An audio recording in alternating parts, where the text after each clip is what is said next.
Hello दोस्तों, आप सभी का वेलकम है हमारे यूट्यूब चैनल ओनली ह्यूमैनिटीज़ में। यहाँ पर आज के इस वीडियो में हम बात करेंगे rights in the Indian constitution class 11th political science के चैप्टर 2 के बारे में। चैप्टर 1 की जितनी भी वीडियोस थी सारे पार्ट्स हमने अपलोड कर दिए, उनको आप जा करके देख सकते हैं। और इस वीडियो में हम बात करेंगे चैप्टर 2 के बारे में। तो देखिए यहाँ पर आपको जो पहला टॉपिक चैप्टर 2 में दे रखा है वो दिया है बिल ऑफ राइट्स। तो चलिए हम बिल ऑफ राइट्स के बारे में डिस्कस कर लेते हैं। It is often a practice in most democratic countries to list the rights of the citizens in the constitution itself। बहुत सारी डेमोक्रेटिक कंट्रीज़ में ये प्रैक्टिस किया गया है कि जो राइट्स हैं उनको कॉन्स्टिट्यूशन में लिस्ट कर दिया जाए, ताकि जो राइट्स हैं उनको प्रोटेक्ट और उनकी गारंटी कौन ले सके, कॉन्स्टिट्यूशन ले सके। So the rights of a person can be threatened by another person और प्राइवेट ऑर्गेनाइजेशन। जो राइट्स ऑफ पर्सन है वो प्राइवेट ऑर्गेनाइजेशन भी इनको वायलेट कर सकते हैं और कोई एक पर्सन भी इनको वायलेट कर सकता है। तो उस सिचुएशन में आपको कैसे क्या करना है, तो यहाँ पर ये बोल रहा है in such a situation the individual would need the protection of the government. ऐसे सिचुएशन में जो भी एक इंडिविजुअल होगा, पार्टिकुलर होगा, उसको किसकी प्रोटेक्शन चाहिए रहेगी, उसको गवर्नमेंट की प्रोटेक्शन चाहिए रहेगी। बिल्कुल जी सही बात है। So it is necessary that the government is bound to protect the rights of the individual.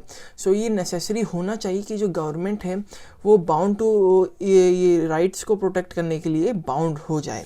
तो यहाँ पर आपको इस पैराग्राफ में ये बात बताई गई है। और यहाँ पर एक लाइन जिसको मैं मिस कर गया वो है bill of rights. So such a list of rights mentioned and protected by the constitution. जो लिस्ट ऑफ राइट्स मेंशन्ड होते हैं कॉन्स्टिट्यूशन में और प्रोटेक्टेड किए जाते हैं कॉन्स्टिट्यूशन की तरफ से, गारंटेड लिए जाते हैं कॉन्स्टिट्यूशन की तरफ से, उनको क्या कहते हैं, उनको हम कहते हैं बिल ऑफ राइट्स। अब देखिए अगला topic, fundamental rights in the Indian constitution. यहाँ पर हमको क्या क्या बताया गया उसको हम पढ़ लेते हैं। So let's read. During our freedom struggle, the leaders of the freedom movement had realized the importance of rights and demanded that the British rulers should respect rights of the people। तो यहाँ पर बताया गया है जब हमारा freedom struggle चल रहा था, लड़ाई चल रही थी किसके लिए, फ्रीडम के लिए, तो हमारे जो लीडर्स थे उनको ये पता था कि राइट्स हमारे लिए कितने इंपॉर्टेंट हैं। वो इस चीज़ की वैल्यू जानते थे, वो राइट्स की वैल्यू जानते थे। इसलिए उन्होंने ब्रिटिश रूलर से भी कई बार डिमांड करी कि वो हमारे लिए राइट्स को दे दें।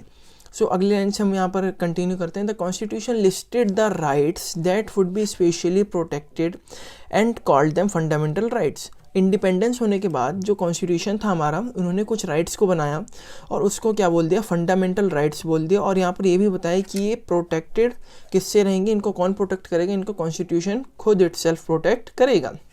अब देखिए क्या बताया जा रहा है, fundamental rights are different from other rights. तो यहाँ पर जो है फंडामेंटल राइट्स अलग होते हैं और एक ऑर्डिनरी राइट्स अलग होते हैं, ये यहाँ पर बताया गया है। Ordinary legal rights are protected and enforced by ordinary law. ये देखिए मेन यहाँ पर लाइन दी रखी है कि जो ऑर्डिनरी राइट्स होते हैं, जो हमारे समांतर अधिकार होते हैं, उनको इन्फोर्स्ड मतलब उनको फोर्स में कैसे लाया जाता है और प्रोटेक्टेड कौन करता है, ऑर्डिनरी लॉ के जरिए उनके सारे जो मैटर प्रोसेसेस होते हैं वो किए जाते हैं। But fundamental rights are protected by constitution. तो यहाँ पर बताया गया है लेकिन जो फंडामेंटल राइट्स होते हैं वो इन्फोर्स भी उनको कॉन्स्टिट्यूशन ही करता है और प्रोटेक्ट भी उनको कॉन्स्टिट्यूशन ही करता है।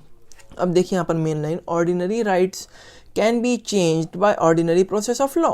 साफ की सीधी बात है कि जो ऑर्डिनरी समांतर अधिकार हैं वो चेंज हो सकते हैं ऑर्डिनरी प्रोसेस ऑफ लॉ से। पर जो मेन फंडामेंटल राइट्स है जिनको गारंटीड और प्रोटेक्टेड कौन करता है, कॉन्स्टिट्यूशन करता है, वो कैसे चेंज होंगे, it can be changed by only amending the constitution. Constitution को अमेंड करने के बाद ही आपका जो फंडामेंटल राइट है वो चेंज हो पाएगा। Judiciary has the powers and responsibilities to protect the fundamental rights. यहाँ पर बताया गया कि जुडिशरी और कोर्ट्स के पास ये पावर है और रिस्पॉन्सिबिलिटी है कि वो फंडामेंटल राइट्स को प्रोटेक्ट करें। अब देखिए यहाँ पर अगला टॉपिक आपके बुक में क्या दिया है, राइट टू इक्वालिटी।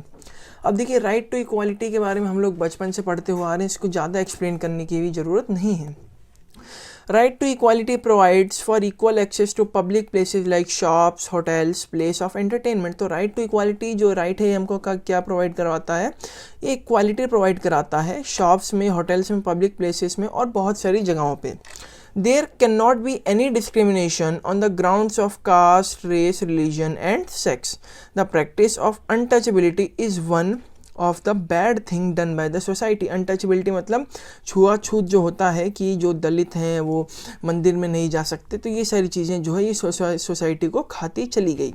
अब देखिए यहाँ पर इक्वालिटी ऑफ अपॉर्चुनिटी की बात की गई है, तो इसका मतलब क्या होता है? Equality of opportunity means that all section of society enjoy equal opportunities. All section of society, sections में किसकी बात की जा रही है?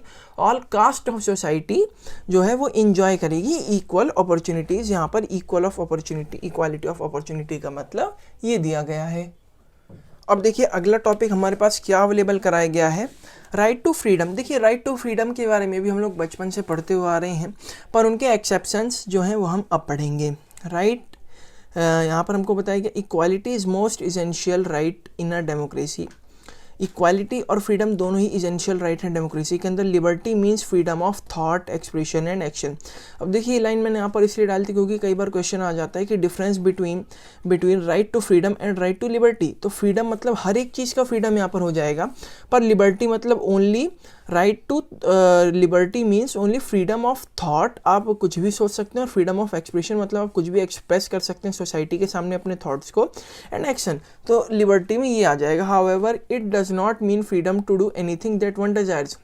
आपको फ्रीडम दिया गया है, पर इसका मतलब ये नहीं कि आपको अगर फ्रीडम मिला है तो आप रास्ते पे चलते हुए किसी को भी मारने लग जाओगे। इसका मतलब आपको ये नहीं है। फ्रीडम दिया है तो आपको ऐसे फ्रीडम दिया गया है कि आप अपना भी फ्रीडम एंजॉय करो और दूसरों को भी उसका फ्रीडम एंजॉय करने दो। अब देखिए आपको यहाँ पर एक और टॉपिक यहाँ पर मिल जाता है आपकी बुक में, right to life and personal liberty. इसके बारे में हम पढ़ लेते हैं क्या बताया जा रहा है यहाँ पे। इफ़ अरेस्टेड मतलब कोई भी अगर पर्सन अरेस्ट हो चुका है तो उसके बाद क्या होगा? If arrested the person has the right to defend himself by lawyer of his choice. मान लीजिए आपको मैं एक एग्जांपल के तौर पे बता देता हूँ फॉर गुड एक्सप्लेनेशन। अगर आपको अरेस्ट कर लिया गया है तो आपके पास ये चॉइस होगी कि आप अपने खुद के चॉइस के लॉयर को आप हायर करें और उससे अपना केस जो है वो लड़ें।